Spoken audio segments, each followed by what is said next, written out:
ಈ ಚಾನಲನ್ನು ಲೈಕ್ ಮಾಡಿ, ಸಬ್ಸ್ಕ್ರೈಬ್ ಮಾಡಿ.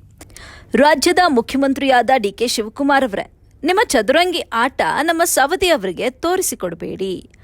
ಒಂದು ಬಾರಿ ಲಡ್ಡು ಕೊಟ್ಟರೆ ನಾವು ವಾಪಸ್ 2028ರಲ್ಲಿ ಲಡ್ಡು ಲಡ್ಡು ತಿಮ್ಮಯ್ಯ ಏನ್ ಬೇಕ್ ಮಲ್ಲಯ್ಯ ಈ ಆಟವನ್ನ ನಿಮಗೆ ಕಲಿಸಿಕೊಡುವುದು ಖಚಿತ.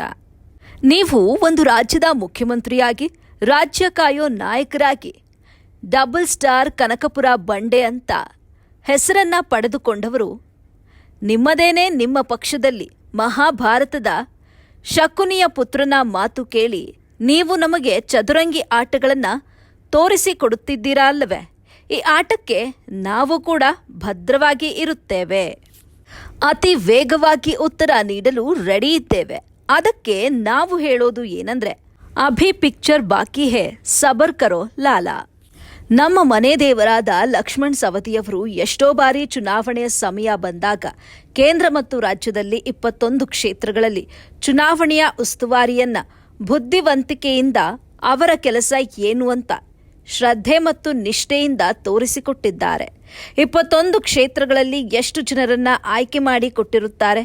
ಆ ಶಕ್ತಿ ಕೇಂದ್ರಕ್ಕೆ ಮತ್ತು ರಾಜ್ಯಕ್ಕೆ ಗೊತ್ತಿರುವಂಥ ವಿಷಯ.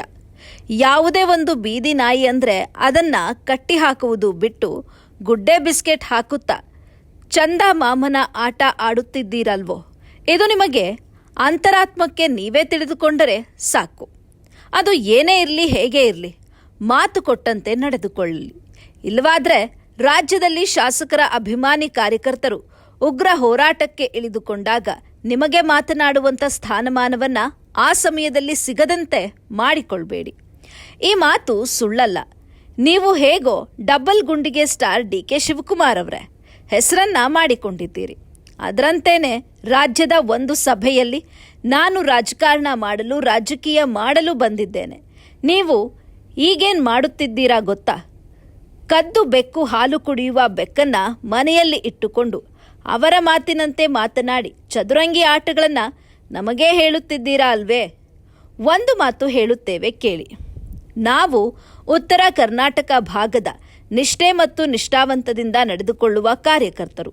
ಇದು ನಮ್ಮ ಲಕ್ಷ್ಮಣ್ ಸವದಿ ಬಳಗದ ಈ ಒಂದು ಬಳಗದಲ್ಲಿ ಯಾರಿಗೂ ಕೂಡ ನೋವಾದರೆ ನಮ್ಮ ನಾಯಕರಿಗೆ ನೋವಾದದಂತೆ ನಡೆದುಕೊಳ್ಳುವ ಕ್ಷೇತ್ರವಾಗಿ ಒಳಪಡುತ್ತದೆ.